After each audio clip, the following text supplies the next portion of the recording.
Hey everybody, welcome back to Starting Over Podcast. I'm Gretchen. I'm Kimile. We're so glad y'all are here. I feel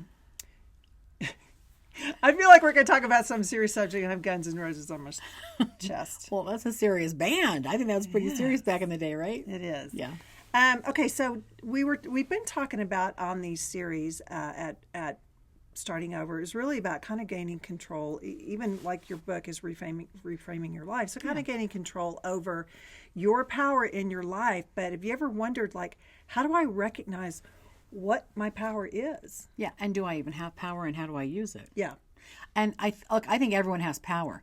I don't think anyone on the planet doesn't have some sort of power. And how do you know what that is? Well, it's something that you're using every day, but it's how you create anything. Just the idea of I want to get up and go make some dinner.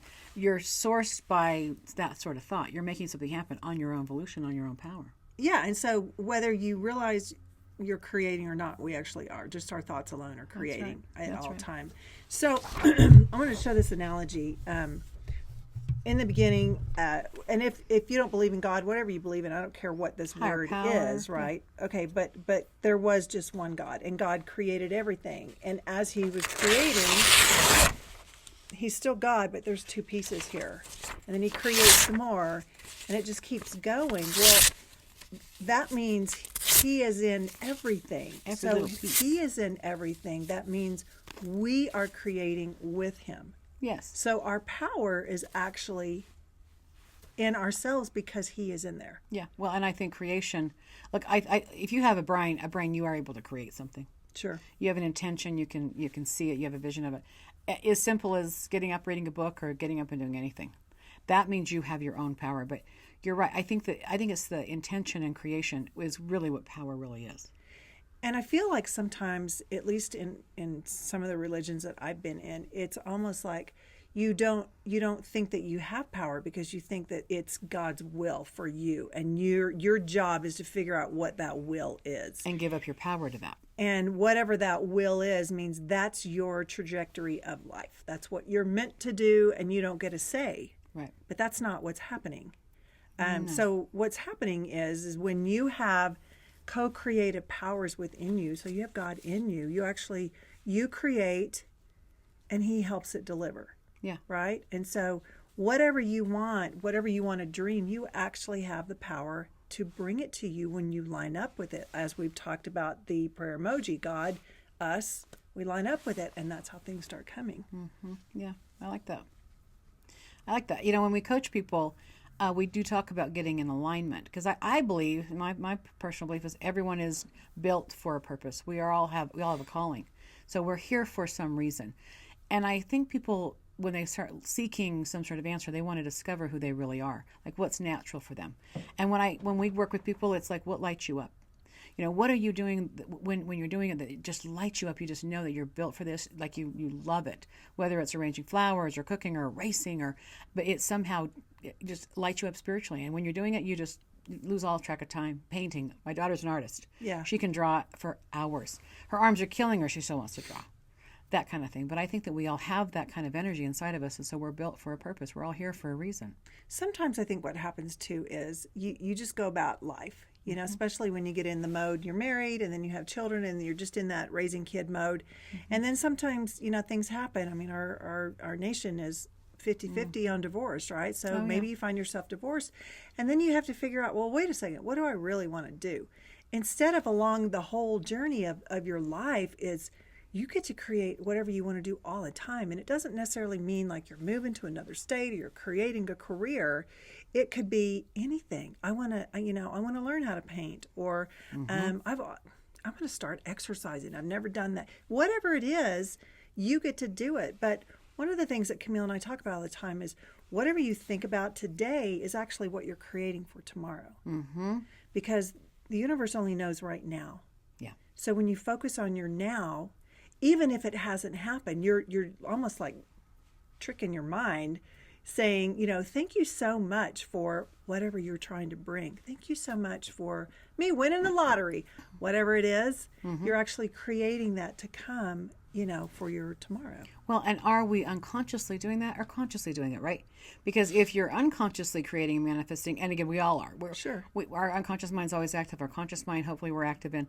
But if you're unconsciously creating, then things are autopilot. You're not choosing it in the moment. If you're consciously creating, then you're choosing every moment right now, and staying present. That's hard to do. If you notice that, how hard it is to really just be right here, right now, all the time. Well, I was actually listening to this talk this morning. It was talking about time, and how time has been so deceiving to us because we base our life so much on a calendar or on a clock or meeting deadlines or, this type of stuff. And yet you think there's no way you can live without time because you can't buy a plane ticket at the last minute to go somewhere, or you can't sign your kid up for whatever you want to do. It does have to revolve around time, but in the meantime, Yeah. You have to also live in your now. I think it's important to plan ahead, but not get to the part that you're missing out on what's happening right now. So sometimes people are really focused on my 10-year plan, my 5-year plan. What about your now plan? What does that mean to you? What does that look to you right now? Yeah. Well, and if you're in the moment and you're kind of able to capture and feel and create from right here, right now. I notice if people are in their past, if they're stuck in something in their past, they're usually emotional. Like there's emotion tied to their past memories, and they're stuck somewhere. So they're not happy. They're upset. Yeah. And then if you're in the future, too much, right? And I think, again, generating a plan and great if it happens, but you can't be attached to the outcome. Right. But if you're in the future, then there can be anxiety. There can be fear, and there's hope and, worry. But if you're right here, right now, truly in the moment, there's nothing but peace. It's just, there's nothing wrong here. And that's really the key to kind of finding that peace, is because most of the time when we have fear, when we have anxiety, when we have any sort of a negative emotion like that, we're either drawing that from a past observant, a past painful memory, something that's happened, and we're projecting it to the future. I don't want this to happen. Yes. I may run out of money. I may not meet Mr. Whoever. You know what I'm saying? We find ourselves worrying about either what has happened and predicting it for the future, instead of going, okay, well, right now, I'm choosing right this. now today, my bills are paid, or right now today, I do have food on the table, or whatever it is. Yes. Instead of kind of shortchanging ourselves for the blessings that could come because we're so worried that they won't come. Well, and if you're fearing it, I mean, this is the things, I never want to have that happen again. Because if you're fearing it, you're almost fearing it to happen again. Yeah. It's interesting because I believe that whatever you put your energy into, you create more of. But what is fear? Fear is putting an energy toward that, right? Mm-hmm. So if you're terrified of something or afraid of it, you're actually building it in your future. People hate hearing that, but it's the truth. I know it is true. But I think, again, and we can bring this back to many a times when we talk about your thoughts. And so when you recognize, okay, well, those are patterns of belief that really aren't serving me, but this is what I've been doing for a long time. And it doesn't mean you go down the road of guilt and shame. Mm-mm. Like, oh gosh, I can't believe I missed out. You haven't missed out, because it's always been a learning time. So you can't change yesterday and you can't force tomorrow. That's right. So you just, why spend time feeling bad about something that's already happened?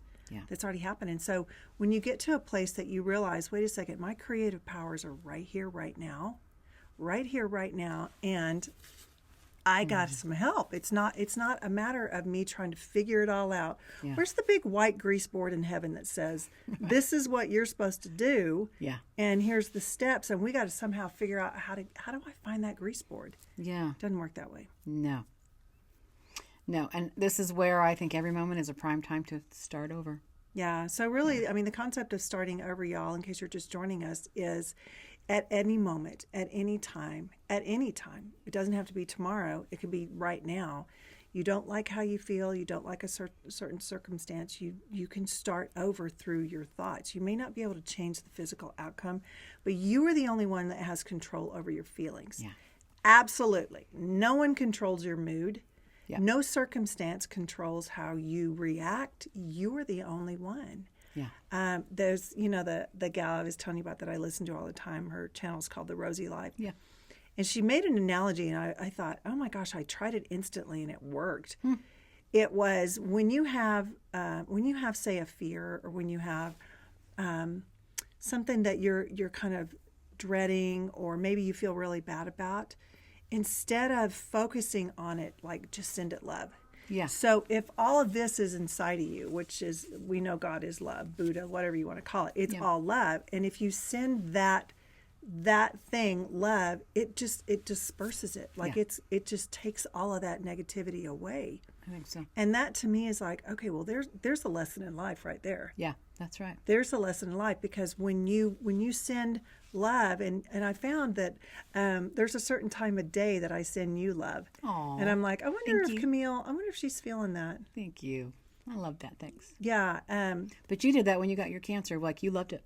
I did. I never heard you one time get mad or fight. I'm not fighting. You're like, no, it's part of me, and you're going to love it. Yeah, I talked to my cancer like it really was part of me. Yeah. I was talking to everything else in my body too, but I never was like, okay, healthy cells, let's just kick the shit out of this cancer and let's fight it. It was like, no, I'm going to give it a reason that there's no longer any food for it to eat on. Like, you can go, the door's open, you can go, and that's exactly what happened. Mm-hmm. But if I hadn't tapped into that power.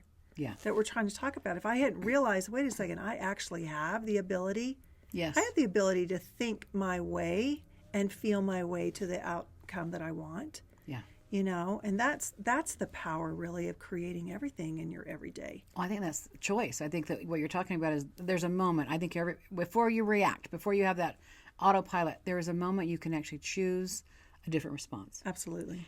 That's our power. That's our power. And that's really what we're talking about every week, y'all, that we talk about this stuff is recognizing, like, paying attention to your feelings. Yes. Don't be on autopilot where you just react. Yeah. You just, you automatically wake up and you're looking for the worst in your day. Mm-hmm. You automatically find that one person that just complains all the time and you just jump right on that wagon.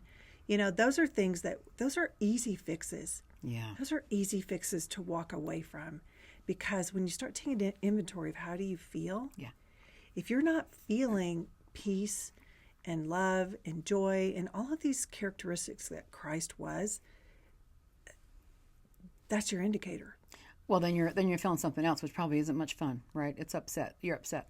Like, if there's not a peace you can routinely tap into, you're upset and you're living on autopilot. You're living from your past. Yeah. So, and that's what we work with people, is just to stop living in that story. Right. Because the story doesn't have to be your future. You can choose unless you're creating it the way you want it to be. And you can choose. And and so really the message is kind of take inventory of, how's my day going? What's happening?